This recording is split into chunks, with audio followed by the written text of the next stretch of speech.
Hi there, Gemini. Thank you for joining me for your weekly forecast for week commencing the 25th of May.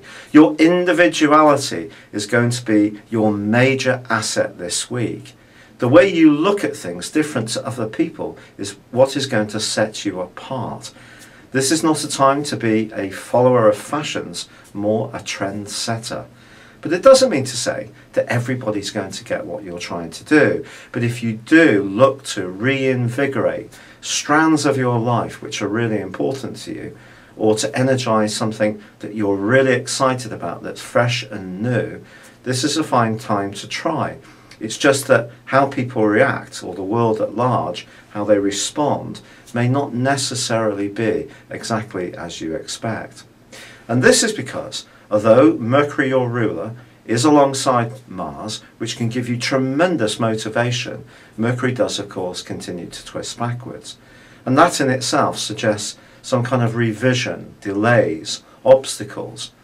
But the two are so revved up that you're going to be wanting to go at really a quick pace. But in the background, there's a quarter moon on Monday, and then all through the week, Neptune is a blocker.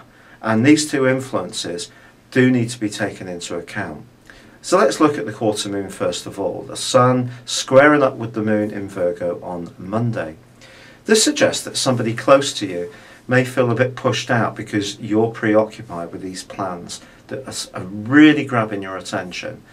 And it just requires you to stay sensitive. It doesn't necessarily mean you should stop doing what you're doing, but just brief them.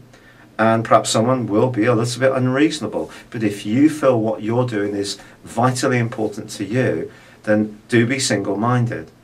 But on the other side of the heavens is Neptune.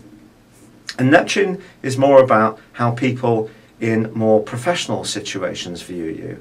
So if you have got some good schemes going, it is going to be very important that you're clear and factual in the way that you get these across to those positions, those people in positions of authority.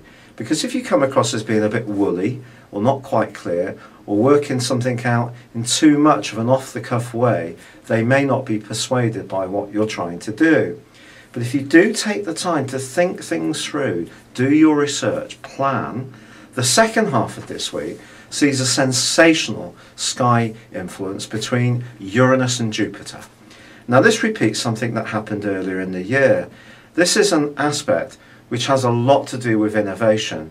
The internet started under the basis of this particular aspect. When Uranus and Jupiter are either conjunct or like they are here in a trine, it's a real enabler when it comes to looking at things in a fresh light.